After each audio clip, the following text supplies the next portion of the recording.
Эрүүл амьдрал цахааны нэвтрүүлгийн шинэ дугаар үзэгч та бүхэнд хүрэхэд бэлэн болоод байна. За бид өнөөдрийнхөө дугаараар бөөр шээс дамжуулах замын халдвар гэсэн сэдвийн хүрээнд ярилцах болно.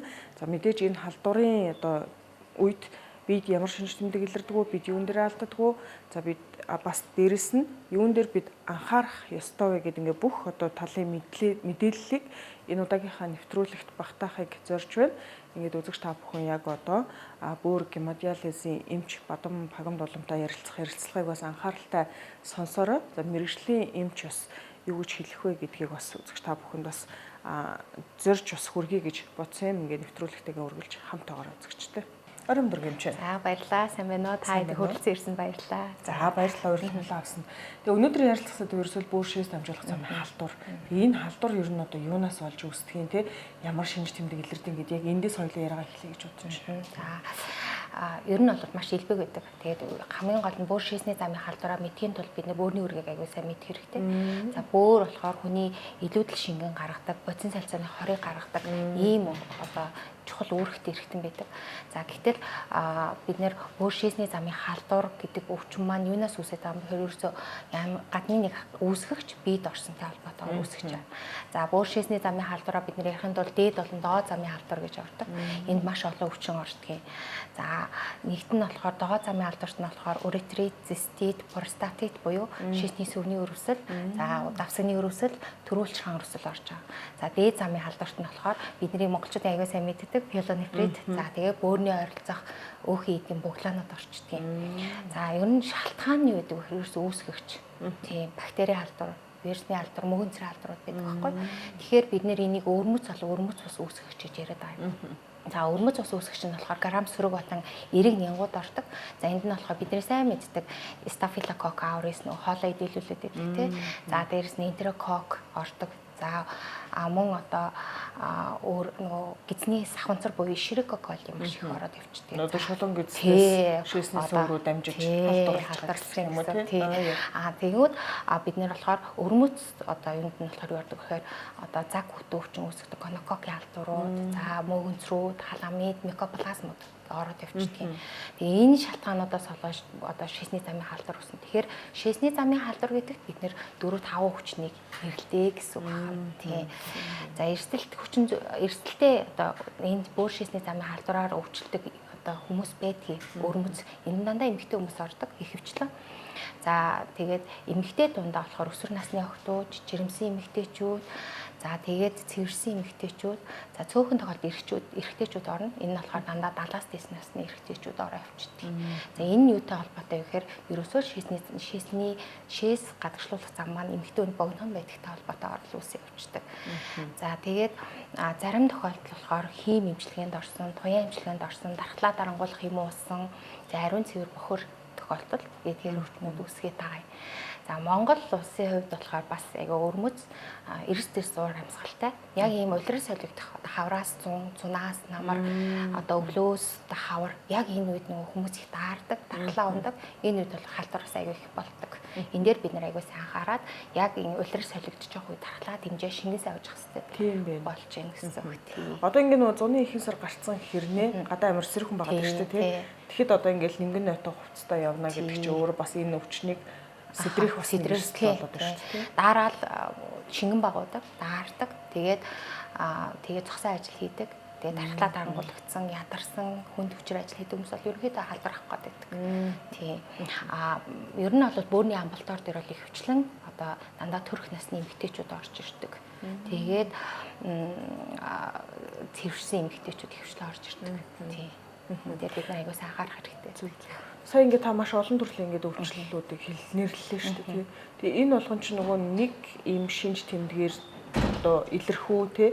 Нэг бол ингээд нөгөө өвчлөл болгоно тусдаа нэг юм өөр шинж тэмдэгтэй юу? Яг шээсний замын доод замын халдвар дээр болохоор ерөнхийдөө шинж тэмдгийн нэг ойролцоо юм. Уретрит, цистит хоёр бол шээх үед нь өвдөх, шээсээр шээсний сүгээр ийм сасархаг идээтэй, цусрахаг ийм ялгцсууд гарах, за давсаг болон ундан дээгүүр хүндүрлэх эдгээр шинжүүдийг илэрнэ. Харин дээд замын халдварт нь болохоор энэ шинж тэмдэг дээр нэмээд уус нургаар чилж өвдөх, өрөвсөл айгууд хүнд байх юм бол халуурах эдгээр шинж тэмдгүүд нэмэгдээ авчдаг. За эдгээрийг нөгөө илрүүлэх одоо оншилгоо талаас нь ярил зөвхөн одоо шээсний шинжилгээгээр бүх зүйл илэрх үү? Яг гоо бид нэр ер нь бол заавал шээснээс гадна цусны ерөнхий шинжилгээ, биохимийн шинжилгээ, шээсний шинжилгээ эхо заавал үзнэ. Гэтэл шээсний шинжилгээ дотор дахиад 3 янз байгаа байхгүй. Шээсний ерөнхий шинжилгээ, шээсний тунцын шинжилгээ, шээсний бактериологи шинжилгээ үзэх заавал үзэх ёстой ер нь. За тэгээд энэ дээр болохоор цусны ерөнхий шинжилгээнд дээр бид нэр өрөвсөл ямар байгаа гэдгийг үзэхийн тулд цагаан хэсгийг харах ёстой болдог. За шээсний ерөнхий шинжилгээнд дээр бид нэр бактери байна уу, грам эрэг бактери байна уу, цустай шийж гин үү, уургатай шийж гин үү гэдгийг харна. Тунцын шинжилгээнд дээр хэрвээ цус гараад ирэх юм бол энэ доод замын цус уу, дээд замын цус уу гэдгийг ялгана. Шээсний бактериологи дээр болохоор энэ ямар үүсгэж байгаад ямар антибиотикт мэдрэг байна гэдгийг үздэг. Тэгэхээр энэ 3 шинжилгээ өөрөө шээсний шинжилгээ маш чухал шинжилгээ байдаг. Тэгээд дахиад биохим дээр болохоор бид нэр биохимийн шинжилгээнд дээр дахиад кератинин мочвин гэсэн 2 үзүүлэлтийг заавал үздэг. Бид нар нөгөө шээсний замын алдар хүндрэлтэй хүндрэлгүй гэж 2 хуваадгийн. Хүндрэлтэй үед нь болохоор шээсний зам сааттай болоод бөөрийн үйл ажиллагаа алдагдана. Тэгэнгүүт бид нэр заавал биохимээр энэ бөөрийн үйл ажиллагаа алдагдсан байна уу, алдагдаагүй нэг үзнэ. За эхо бас харна, бөөрийн бүтэц хэмжээ эднэр харна. Дээрээс нь бид нар нэмэлтээр компьютер хийж болно, ерөнхийд тарж болдог. Тэгээ эдгээр шинжилгээнүүдийг бид нэр бүрэн бэжэж ер нь ошоо зөв тавих зүг. Бүр шээс дамжуулах замын одоо бүх цацаар нарах гэдэг тийм ер нь бол. Тэгтээ яг нь ер нь бол пиелонефриттэй байгаа, цистит тавцсан, эсвэл цистит одоо давсагны өрөвсөл байгаад уретрит хавсарсан юмнууд зөндөө байдаг. Тийм учраас бид нэр ерөнхийдөө нийлүүлээ шээсний замын халдвар гоош тавьчихдаг гэсэн үг тийм.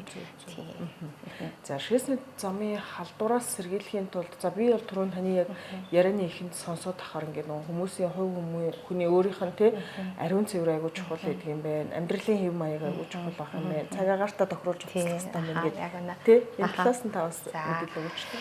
Ер нь бол яг манад нөгөө завгүй амьдралын хэм маягт орсон тий холбоотойгоор одоо хоол шингэн хоол хүнсээ цаг тухайд мэдгүй тархлагаа унгаах. За ялангуяа шингэний хэрэглээнд бид нар айгу буруу болсон. За шингэн гэдэгт болохоор цай, кофе, унд 200 огт орохгүй зөвхөн ус ордог. Усыг бид 1.5-аас 2 литр заавал уух хэрэгтэй. Шээсний замын халдвар өвчин авсан аваагүйсэн ч гэсэн бид нар шээсээрээ хэмжээний одоо хорийг гаргах учраас шингэн савж сайн шийх хэрэгтэй байдаг. Энэ дээр бид нэр одоо өөр кофе уугаад, цай уугаад, ундаа уснаа, шингэн уучлаа гэж яриад байдаг. Энэ дээр бид нэр алдчихна. Хоёрт болохоор бид нэр өглөө хүйтэн байж аал өдөр дулаараа тий оройг даараад яг энэ үедээ бид нэр яг өөрснөө яагаад байна гэсэн үг.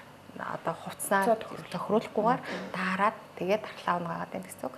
За дараа нь болохоор ялчгүй ариун цэвэр байдаг. Одоо энэ гидсний саханцар гэдэг бол өөрөөсөө шулуун гидсэнд байдаг. Одоо баасан дээр байхгүй.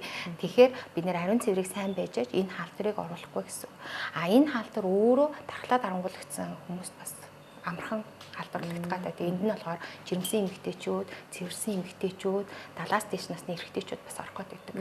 Тийм болохоор бид нэр яг энэ хүмүүс дээр бол илүү одоо акценттэй илүү анхаарч ханддаг гэсэн онцгой харна.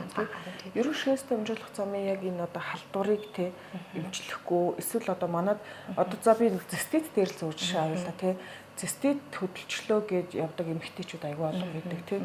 Тэгтээ эмчилгээг хизээш нэг төгс гэх юм уу тийм. Бүрэн гүйцэд хизээш хийлэгдэггүй ийм тохиолдол маш илбэг байдаг. Тэгээ бөөр өвдлөө гэж ярьдаг ч гэсэндээ нэг төдийлөн бас нэг анхааралтай авдаг. Ингээ нэг дутуу эмчилгээ хайхрамжгүй байдал тийм. Ингээд яваад байгаа нь өөрөө бөөрөнд ямар эрсдлийг авчирдаг вэ? Яг ингээд баг зэрэг шээс ойр орох үрэл шээсний сүүр өвдөл юмгууд имээсээ ороод ер нь ураа септик буюу шээсний замын одоо хөнгөн зэргийн эмүүдийг авч уучаад идэх. Гэтэл энэ маань өөрөө дамжираад тахилтад цистит гэдэг өвчнөд олчдөг. Тахилтад цистит болчих юм бол жоохон дараа л цистит нь хөдлөх гэсэн үг. Жоохон ядраад шууд цистит нь хөдлөх. Тэгэхээр айгүй хэцүү. Эмэгтэй хүнд айгүй хэцүү байдаг. Тэгэхээр хэрвээ та цистит өвчин давсагны өрөвсөл босно л заавал нарийн шинжилгээ өгөөд одоо маш сайн эмчилгээ хийх хэрэгтэй. Эмчилгээ ерөнхийдөө 7-оос 10 хоног явж ээж энэ гүйцэд эмчилэгдэнэ. Шээсний бактериологи өгчөөд үүсгэгчийг олоод яг үүсгэгчийн эсрэг антибиотик хэрглэж бид нар энийг заавал засахгүй бол энэ тахилтад болно. Тэгээд үлдчихнэ гэсэн үг. Тэгэхээр хүмүүс яг дуур мэдэж имуудаг. Тэгээд гайг болчоор хайчдаг. За дахиад нэг юм хэлэхэд одоо ингээд яг одоо давсагны өрөвсөл циститийн үед болохоор нөгөө өвдөд идэг учраас хүн шингэний хороод шийхэ болчдөг. Гэтэл заавал шийдэх хэрэгтэй.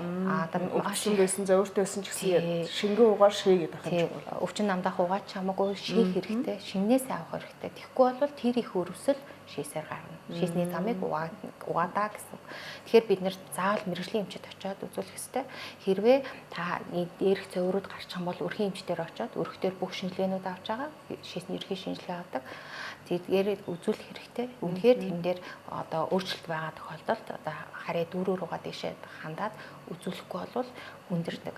За дараа нь болохоор нөгөө шийсний замын дээд замын пиелонефрит гэж ярьжсэн тийм. Энийг бас хэмжлэхгүй бид нэр үлдээчээр 10-20 жилийн дараа бөөрийн дутагдал руу ордог зарим нь. Тэгэхээр энийг өрөөсөө бид нэр хайхрамжгүй орхиж өрөөсөө болохгүй. Манай монголчууд би пиелонефриттэй л яваад идэх тийм. Энэ өөрөө 10-20 жилийн дараа энэ өөрөө бөөрийн одоо эцсийн шатанд хүрнэ л гэсэн. Одоо тэр жишээлбэл нэг гемодиализ эмч байгаа шүү дээ. Бүрний дутагдалд орно гэдэг чинь одоо яг энэ одоо аппарат руу орно орноо л хэлж байгаа. Ганцхан шээс бүр шээсний замын халдвараас гэхээсээ илүү бас даралтыг маш сайн хянж явах хэрэгтэй. Даралтын зөрөөнөөс болоод бөөрийн шээсний хэмжээ өөрчлөгдөж эхэлдэг. Тэгэхээр хэрвээ даралт өндөртэй та яваалах юм бол шээсний хэмжээ багасаал байна. Бүр чи хэвэн байсан ч гэсэн. Ингээд ерөнхийдөө даралтын шалтгаантай бөөрийн дутагдалд орчдөг. Тэр хүмүүс маань ерөөсө тэрийг ойлгохгүй яваад байдаг.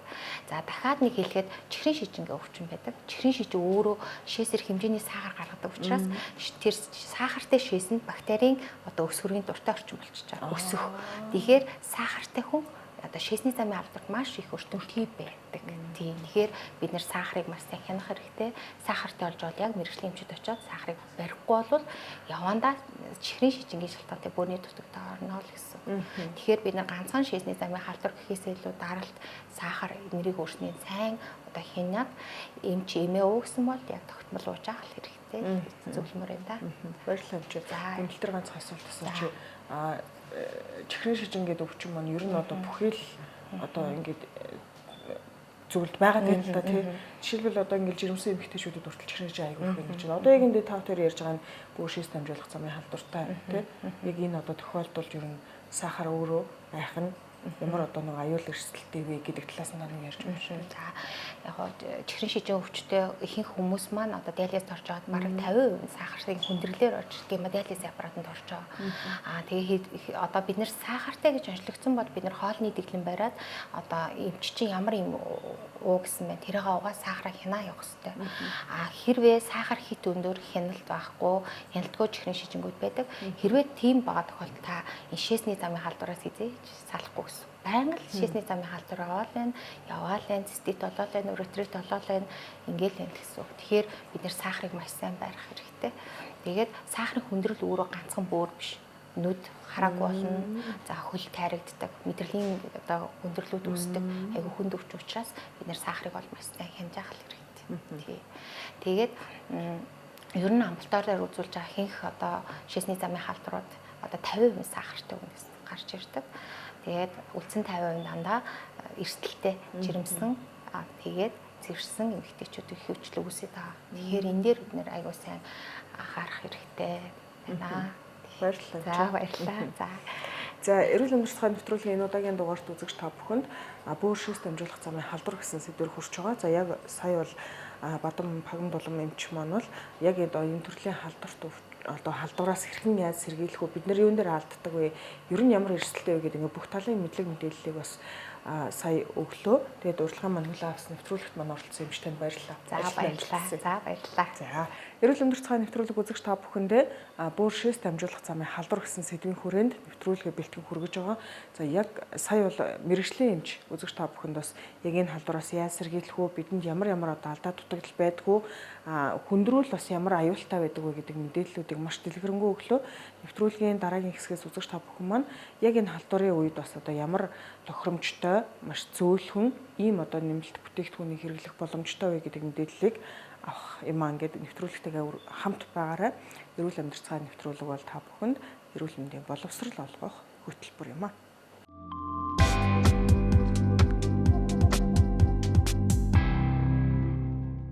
За эрүүл амьдрал цааны нэвтрүүлэг үзэгч та бүхэнд үргэлжлэн хүрч байна. За бид нэвтрүүлгийн өмнөх хэсэгт бөөр шээс дамжуулах замын халдвар юунаас болж үүсдэг, ямар шинж тэмдэг илэрдэг, мэдээж бид нар энэс урьдчилан сэргийлэхийн тулд ахуйн амьдралаа яаж одоо өөрчлөх шаардлагатай вэ гэдэг мэдээллүүдийг маань мэрэгжлийн эмч зөвлөсөн. Харин одоо бид яг энэ халдвараас сэргийлэхийн тулд ер нь одоо бөөр шээс дамжуулах замын илүү өвчлөлөө сэргийлэхийн тулд бид нар ямар эм бэлтгэл хэрэглэх боломжтой вэ гэдгийг Зөвхөр төмөр компани эмч Ундрмаатай ярилцаж мэдээллүүдийг хүргэх болно. Орой өдрөө танд.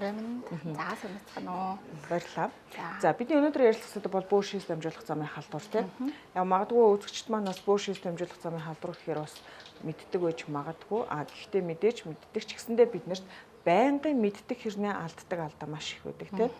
Одоо буруу дадал хөвчлээс ахуулаад бөөр шээс дамжуулах замын одоо янз бүрийн халдвар авахаас өсвөлөд тийм маш олон юм алдаа дутагдал байдаг учраас энийг бид байнга ярьж эрүүл мэндийн боловсрол болгож энийг нөгөө амьдралд байнга хөвшүүлэх зорилгоор бид нар бас байнга ярьж байгаа шүү гэдгээ бас давхар сануулж хэлмээр байна. За таны зүгээс одоо яг энэ тохиолдолд тийм ямар одоо эм бэлтгэлийг зөвлөх үү бид нар бас одоо яаж өөрийгөө хамгаалах боломжтой байдаг вэ гэдэг дээр мэдээлэл өгнө шүү дээ.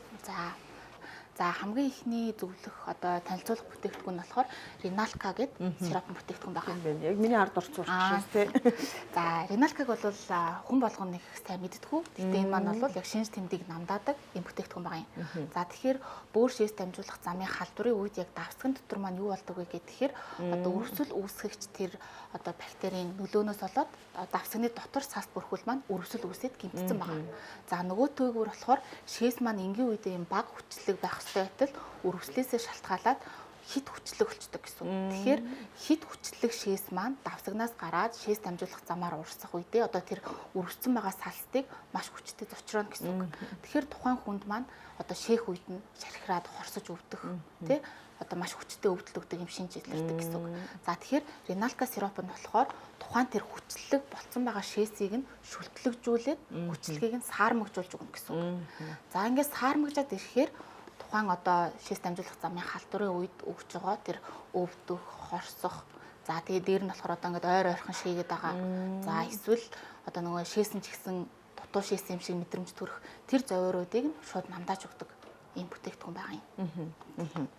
Rinalka-г одоо яг нэг яг тэр халдварын шинж тэмдэг илэрлээ гэж бодоход ууж эхлэх хэрэгтэй байгаа. Тэг яаж хэрэглэх вэ? Ер нь бол одоо хүнд маань өөрт нь одоо нэг жоохон эвгүй өргөд эхэлдэг штэ тий ингээд жоохон хорсоод байгаа ч юм уу эсвэл давсаж жоохон өвдөх гээд байгаа ч юм уу ойр ойрхон шээс өрөх гээд байгаа мэдрэмжтэй тэр тохиолдлуудаа хамгийн түрүүнд одоо хэрэглэх бүтээгдэхүүн гэх юм бол Rinalka гэх сироп байгаа юм. За сироп маань болохоор өөрөө жургуу алгагдана шууд одоо өөрөө очиод авах боломжтой. За тэгээ дээр нь болохоор одоо судалгаануудаас үзэнгуут үр дүнгээ болохоор хэдхэн цагийн дотор ерөнхийдөө үзүүлдэг батлагдсан гэсэн үг юм. Тэгэхээр тухайн хүн маань зовиор өгөөд эхлэх юм бол шууд хамгийн нэгдүгээр сонголт нь бол Rinalka сироп байна гэсэн үг. За тэгээд одоо хүмүүсийн хамгийн их гаргадаг алдаа нь гэх юм бол одоо шээс дамжуулах доод замын халдварын үед одоо ялангуяа циститийн үед одоо шууд эмээсээ ороод үүсгэгчийн эсрэг буюу антибиотик эмчилгээ авдаг тийм. Тэгэнгүүт одоо тухайн тэр үүсгэгчийн эсрэг антибиотик эмчилгээ маань зовирыг бол намдаахгүй. Тухайн үүсгэгчээ одоо устгаж ийж байхгүй болгож ийж шинж тэмдэг намдана. Тэгэнгүүт циститийн үед хүмүүс маань ингээд 2-3 хоног зовиртой яваал идэг. Одоо шийх үед хорсоод байна яаж шийнэ гэл ингээд яваад идэг гэсэн. Тэгэхээр тэр маань болохоор хамгийн ихний сонголт нь бол антибиотик эмчилгээ биш Rinalka буюу шинж тэмдгээ намдаах. Тухайн хүн өөрийнхөө зовирыг намдааж өгнө гэсэн үг юм. Тэгэхээр Rinalka-гаа сонголоо. За үргэлжлүүлээд эмчийн бичиж өгсөн антибиотик эмчилгээтэй хамт хэрэглэх гэсэн. Авсраад явчих юм шүү дээ. Би бүр сая таныг ярьж хахад харин тийм ингээд яагаад вэ гэхээр энэ нөгөө яг энэ бөөр шээс дамжуулах замын халдвар ялангуяа энэ студийн хувьд бол Монгол эмэгтэй хүн бүрт тохиолддог асуудал учраас тий ялгаагүй би бас туулаад үтцсэн байгаа юм байна. Тий ер нь бол одоо Монголын цаг уурын нөхцөл байдлаас шалтгаалаад ч юм уу тий одоо цистит бол маш амархан тагдаг. Одоо хүн болгоо ингээд дахиад байдаг. Одоо хүн болгоо л одоо өвдөж үтсэн байдаг тий эмэгтэй ч вэ эмэгтэй ч өвдөж үтсэн байдаг. За тэгэнгүүт одоо гол нь шээс дамжуулах замын халдварын маань дахилт нь одоо нэг өвдсөн л бол дахь магадлал нь 2 дахин нэмэгдчихдэг. Хэрвээ та 2 удаа өвдсөн бол 3 болох нь бол цаг хугацааны асуудал. Тэгээ ингээд жилдээ 3-аас 4 удаагийн дахилт өгөөд идэг. Тэгээд энийгээ болохоор бүр ингээд амьдралынхаа нэг хэвийн хэсэг болгоод ингээд хүлгээд авсан. Нөгөөд чинь хөдөлчлөөч гэдэг юм. Нөгөөд чинь хөдөлчлөө одоо ингээд антибиотик эмчилгээ авъя да, эмээ ууя да гэдэг ч юм уу. Гэтэл энийг бол ингээд хүлийн зөвшөөрөөд те байх ёстой асуудал юм шиг ингээд яваад байлгаад ах шаардлага. Тийм. За тэгээд Rinalka-тай хамт болохоор манайхаас өвлөдөг одоо монголчуудын маш сайн мэддэг юм бол цистон шахмал бүтээгдэхүүн байгаа. За цистон маань болохоор өөрөө тухайн тэр халдвар үүсгэгчийн эсрэг, халдварын эсрэг нөлөө үзүүлдэг. За тэгээд дээр нь болохоор өрөвслийн эсрэг нөлөө үзүүлнэ. За бөөр хамгаална. За тэгээд одоо нөгөө халдвар дахихаас нь сэргийлж өгдөг гэсэн үг. Тэгээ манайхан ч нөгөө антибиотик хэрэглэхдээ дутуу хэрэглэдэг шүү дээ, тий. Дутуу хэрэглэчээ дараа нь дахиад одоо антибиотик хэрэглэхээр тэр одоо нөгөө халдвар маань одоо бактери маань тий антибиотиктой төсвөртэй болно гэж байна. Төсвөртэй болно. Ер нь бол антибиотикийн дундаж хугацаа нь гэвэл нэг 5-аас 7 хоногийн хугацаанд хэрэглэх ёстой байдаг гэсэн үг. Тэгжээж тухайн бага биш, их биш. Их биш. Тийм яг эмчийн бичиж өгсөн хугацаагаар тунгаар хэрэглэх ёстой. Гэт хүмүүс маань ингээд нэг хэрэглээд 3 юм уу 5 хоногт ерөн шинж тэмдэг намтчихна. Тэгэнгუთ хэрэглэхэ болчихно. Их олон удаагийн давтамжтай хэрэглэхэ болиулах юм бол тухайн антибиотиктой төсвөрчлөлттэй болчихно. За тэгээд одоо антибиотикт хэрвээ төсвөрчлөлттэй болчвол тухайн бүлгийн бүх антибиотикууд нөлөөлөхгүй гэсэн үг. Тэгэхээр яг эмчийн бичиж өгсөн антибиотикийг зөв тунгаар нь зөв хугацаанд хэрэглэх нь байна. За тэгээд өөртөө ер нь бол дур мэдэж антибиотик эмчилгээ хийхгүй бол зүгээр гэсэн үг. Мэдээж нөгөө эмчнэр яагаад энэ одоо жортой тий тунтай, хугацаатай, хоногтой бичиж өгдөг вэ гэхээр ердөө энэ сайн ундрам амчин ярьсан асуудал.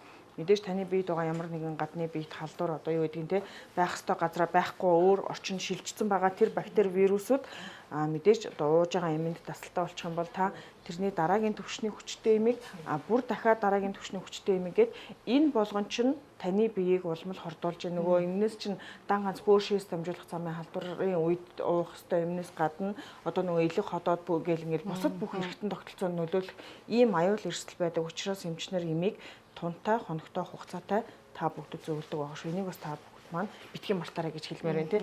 За энэ зисториналка хоёрын одоо дотор нь орсон найрлага гэх юм уу тий. Ер нь яаж одоо нөгөө процесс өрнүүд байна бэ гэдгийг тий. Тэгээ мэдээж эдгэр дээр ч нөгөө маш олон судалгаа байдаг шүү. Тий, олон судалгаагаа. За цистон маань болохоор өөрөө 15 төрлийн үндсэн найрлагатай. За тэгээд нэмэлт олон төрлийн ургамлуудтай байгаа гэсэн үг. Тэнгууд тухайн ургамал бүр нь үүсгэж эсрэг нөлөө үзүүлнэ. За тэгээд үргэлжлэл намдаах нөлөө үзүүлнэ. За тэгээд одоо шээсний замын одоо тэр салстыг одоо чангарсан байгаа салстыг одоо сулруулах нөлөө үзүүлнэ. Дээр нь шээс хөөх үйлдэл үзүүлнэ гэдэг бүх ургамлууд нь нийлээд яг одоо тухайн шээс одоо бөөр шээс дамжуулах замыг цогцоор нэмчилж өгч яадаг гэсэн үг юм. Зисториналка хоёрыг реналкаг түрүүн бас яг шинж тэмдэг өгөөд эхлэнгүүт нь антибиотиктай хамсраад ингээд өмнөөс нь ууж эхлээд антибиотик яваад араас нь дахиад уух хэрэгтэй гэж ярьчлаа тий. Ер нь хэдийн 90 хугацаанд үргэлжлүүлж уух нь ямар тунгаар тий. За реналка сиропыг болохоор юм сиропын хэлбэртэй шингэн юм байгаа. За хэрэглэхдээ бол 2 цайны албаг буюу 15 мг-аар өдөрт 3 удаа. За тэгээд нэг 5-аас 7 хоногийн хугацаанд ерөөхдөө хэрэглэхэд бол гэсэн үг. За 7 хоногийн дотор тухайн хүний маань зовоор намтчихна. За тэгээд реналкаг эхлээд ихсэн өдрөөсөө ч юм уу тий антибиотик эмчилгээг авчна. За антибиотиктойгоо хавсруулаад цистоно бас хамт уугаад эхэлчихвэл зүгээр гэсэн үг юм. Энэ маань өөрөө бас тухайн халдварын эсрэг үйлчлэгийг үзүүлэл явж байгаа гэсэн үг. За тэгээд цистоныг болохоор 2 ширхгээр өдөрт 3 удаа хэрэглэнэ. За тэгээд антибиотик эмчилгээтэйгээ хамт эхлээд за антибиотик маань өөрөө бол нэг 5-аас 7 хоног хэрэглээд дууслаа. Үргэлжлүүлээд цистоноо болохоор тахилтаас нь сэргийлэх байдлаар одоо 3-аас 6 сарын хугацаанд бурууштай шаардлагатай тийм. Мэдээж одоо ургамлын найрлагатай учраас зөөлөн үйлдэлтэй гэж ярьдаг тий. Тэгээд мэдээж одоо антибиотик шиг ч юм ингээд нэг өргөс авцсан шиг тариа хийцэн ч юм шиг тийм бол болохгүй. Мэдээж энэ бол одоо урт хугацаанд тий ууж ээж нөлөөлдөг бүр нөгөө суур шалтгаанд нь үйлчилж ээж үр нөлөөг үзүүлэх байгаад байгаа шүү дээ. Ургамлын найрлагатай эмний онцлог нь тэр тий. Тэрнгээрээ нөлөөлөн дээр нь болохоор нөгөө нэг аюурведийн ангаах ухаан гэж байгаа. Аюурведийн ангаах ухаан маань болохоор өөрөө яадаг вэ гэхээр тухайн өвчин үүсгэгчийг үндэс хуурайар нэмчлэн тухайн хүнийг эргүүлжүүлнэ тий. За өвчин эмгэгээс урьдчилан сэргийлнэ гэд гол нэг тэрэн дээр түшгэлсэн байгаа ургамал гэхээс илүүтэйгээр за тэгэхээр одоо хямлай брендийн бүх бүтээгдэхүүнүүд нь тухайн өвчин үүсгэгчийг суурайар нэмчлэх нь. За тэгээд дахил төхөөсөн сэргийлнэ тухайн хүний одоо эргэтэн системийг цогцоор нь эрүүлжүүлэх гэдэг агуулга явуулж байгаа. Зөв. За мэдээж зисториналкаг хаанаас тий ямар одоо байдлаар авчлах ургамлын найрлагатай учраас энэ заавал жороор олгохдохгүй тий. Тийм. За зистон болон реналка бүтээгдэхүүнүүдийг ер нь бүх эмийн сангуудаас авах боломжтой. Та одоо гэрээсээ гараад гэрийнхаа доотлын эмээс ороход хэвээр байхаа гэсэн. Ханаас ч авах боломжтой. Ханаас ч авах боломжтой. Баярлалаа амчаа. За үзэгчдээ та бүхэн маань Zestor Inalka хаанаас авах боломжтой мэдээж одоо эдгээр ургамлын найрлагатай эмүүд маань ямар одоо үйлчлэл үзүүлэлтийг яадаг вэ, идэг вэ гэдэг бүх төрлийн мэдээллийг Завхар төмөр компани эмчнараас авахыг хүсэж байгаа бол дэлгэцийн доогуур гарч байгаа энэ одоо утсаар холбогдож зөвлөгөө мэдээллийг нь аваарай. Мэдээж одоо хаанаас авах мэдээллийг ч гэсэндээ энэ дугаараар холбогдоход та бүхэнд өгөх болно.